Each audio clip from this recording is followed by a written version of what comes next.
Have you ever met someone who just seems to be living life to the fullest in their retirement years? Their life is filled with adventure and fun, and every single thing that they do seems to be life-giving both for them and those around them. If you have, it's because those people have more than just a traditional financial plan. They have found a way to connect their portfolio, their assets, their resources to a bigger picture goal and vision they have for their lives, and in today's video, I'm going to share with you how you can do the same. But before I do so, I want to read for you an excerpt from a blog post that inspired this video, and this blog post was passed along to me from an advisor here at Root named Jeff Kane. The blog is by Brendan Leonard, and in it, Brendan quotes a child's book called An Awesome Book, and he goes on to say this. Says, there are places in the world where people dream up dreams, so simply unfantastical, impractical they seem, to lose all possibility of thinking super things, of dancing wild animals with diamond-coated wings. Instead, they dream of furniture, of buying a new hat, of owning matching silverware. Can you imagine that? Now, the actual children's book continues from there, but at this point in the blog, Brendan stops and he goes on to say the following. And I want you to pay very close attention because I think many of you will resonate with these feelings as they actually pertain to your retirement. Now, I'm condensing the post and changing some of the words to make them YouTube appropriate, but he goes on to say the following. Somewhere in your mind is the capacity to dream big or envision yourself doing something amazing. You want to ride Slick Rock, climb Mount Rainier, run the New York City Marathon, or do a raft trip in the Grand Canyon. Maybe you just want to be a climber or a skier or a mountain biker or marry a beautiful girl or see the Eiffel Tower or write a book. But we get busy. Too busy scrolling our phones, watching TV, catching up with all the mundane stuff in life, and we forget about our dreams. We say things like, I don't have time. And when we get frustrated that we don't have enough time, we assuage that feeling of impotence by buying stuff we don't need, which we think will make us feel better. Granite countertops, leather sofas, sometimes skis, climbing gear, or bikes we never use. Maybe that's because we're scared of whatever it is we've been thinking about for so long. Or maybe it's easier to buy something instead of doing something. Or maybe something we saw told us our dream was something different and we bought into that. So I think we all resonate with that. We all at some point in our lives have had big dreams, and at some point maybe those dreams have started to fade away. But here's the thing as a financial planner, is those dreams that we have, whether as a kid, whether as an adult, whether as a retiree, whatever those dreams may be, too often we have a disconnect between here's life and the life I want to live, and here's the financial side of things that I have. Here's my 401k, my assets, my resources. Here's the thing though, is your financial plan should in many ways be thought of as a vision board in motion. How do we take these dreams that we have? They don't have to be fantastic dreams, but what are those things you've always wanted to do? And then how do we combine those with the resources that we have? So if on the one hand we have our vision board, and by vision board I just mean those dreams, the adventure, the fun, the legacy, the things you want to do. And on the other hand, we have your 401k, your investments, your income sources. How do we combine those into something called a financial plan so that your financial plan simply becomes your vision board in action? So today we're going to do that. I'm going to show you a financial plan in action. It's not just numbers on a page. It's not just a list of do this and don't do that. It is looking at someone's dreams and things they want to do for themselves and then connecting the dots to say, how do we use the financial resources we have to align in such a way to support that bigger vision we have for our lives?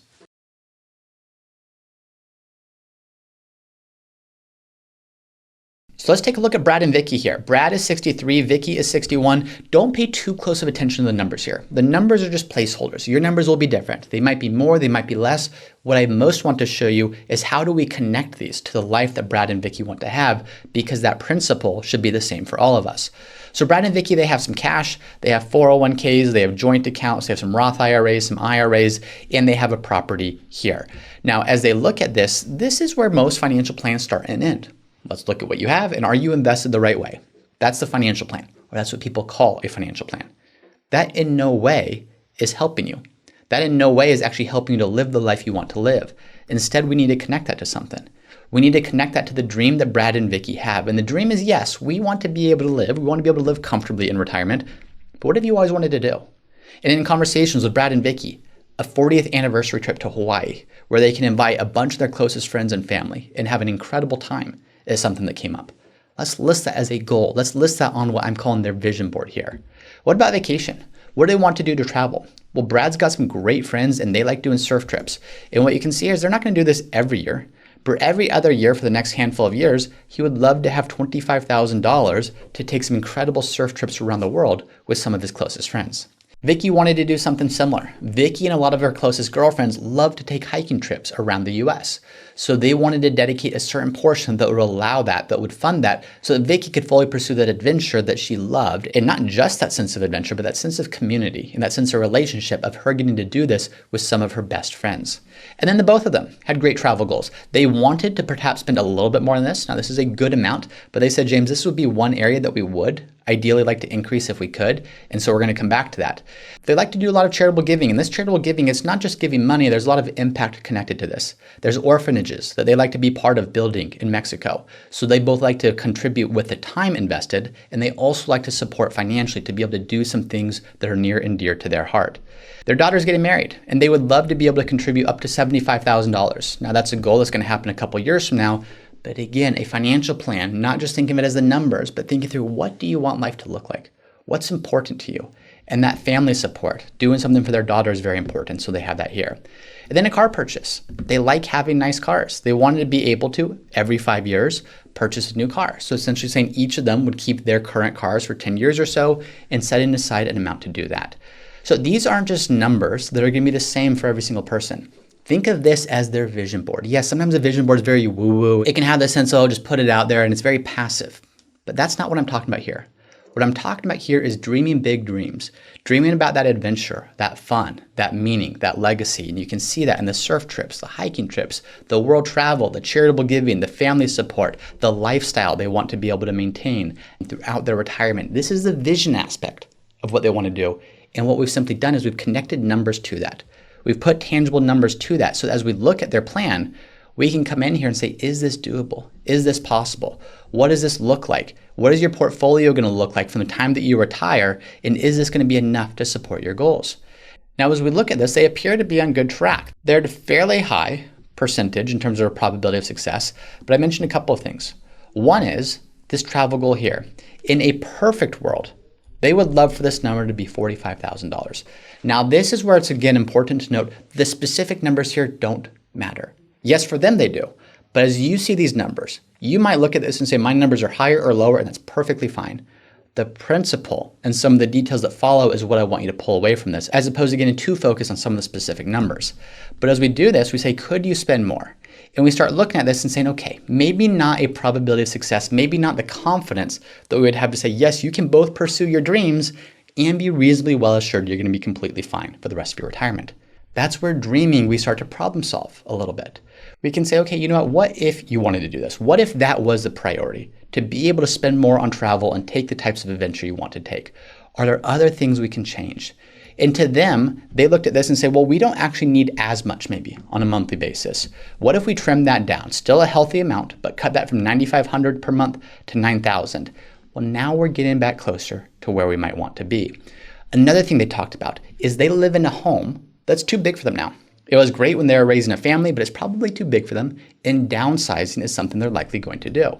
So when we look at downsizing their home, and to give you perspective, their current home is worth about 1.3, 1.4 million. They want to downsize. They want a smaller space. It's not as important to them to have the big home where they could host the kids and the kids' friends like it was when their kids lived there. In fact, one of the reasons for downsizing is to be closer to the kids, moving to states where the kids are going to end up. And in doing this, when we factor in the fact that they plan to do this sometime probably in the next 5 years, we can start to see the impact of that. If they downsize, now they're very much back to where they were and even then some in terms of our confidence level and their ability to do this. But here's a final thing.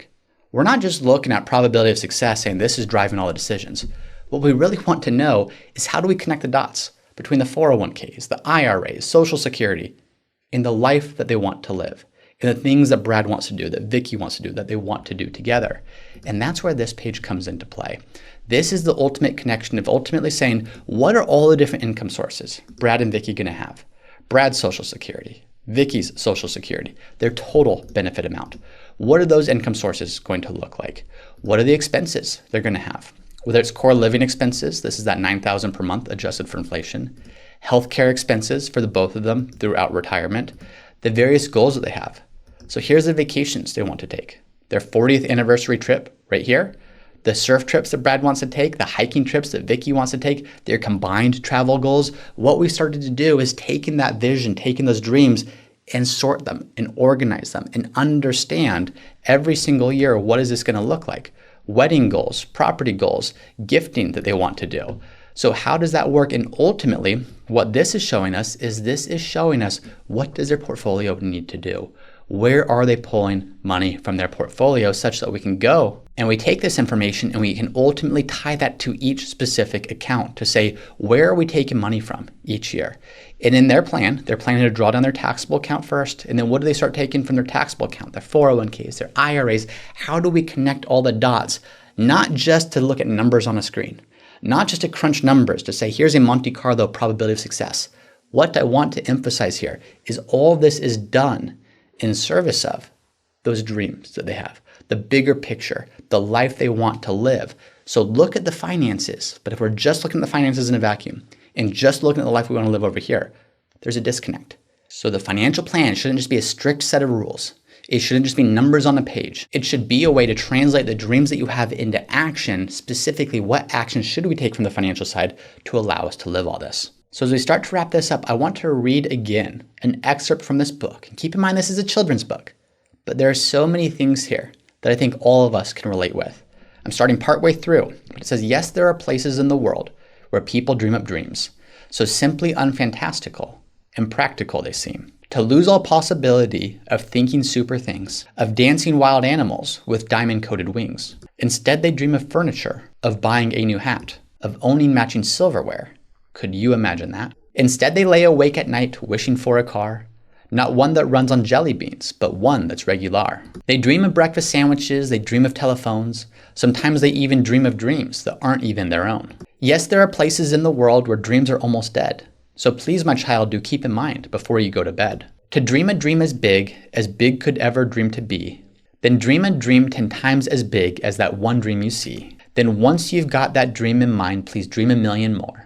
And not a million quiet dreams, a million dreams that roar. The start of any great financial plan is having those dreams that roar. I don't care what your tax strategy looks like. I don't care how well you're invested. I don't care if you have the perfect withdrawal rate. If you don't have those dreams that roar, if it's not connected to something bigger, something that excites you, something that's always been what you've wanted to do, you're not going to have the best financial plan. So how do we reconnect to those dreams that we had as a child? Because yes, as dreams, we should dream. And maybe our dreams today aren't the same as the dreams we had as a child. But that doesn't mean we should stop dreaming. And the people who live the biggest lives, the people who seem to be getting everything out of retirement, yes, they've got a good financial plan in place. But that financial plan is connected to something bigger, which is those dreams, that adventure, that sense of purpose that you want to have in your retirement years. So yes, this book is for kids and kids should dream, but so should all of us. And retirement is that perfect time to revive some of those dreams, to think of everything that you could possibly want to do. Align your finances in such a way to pursue that, and then start living the retirement you've always dreamed about. Root Financial has not provided any compensation for and does not influence the content of any testimonials and endorsements shown. Any testimonials and endorsements shown have been shared with each individual's permission and are not necessarily representative of the experience of other clients. To our knowledge, no other conflicts of interest exist regarding these testimonials and endorsements. Once again, I'm James Knoll, founder of Root Financial, and if you're interested in seeing how we help our clients at Root Financial get the most out of life with their money, be sure to visit us at www.rootfinancialpartners.com.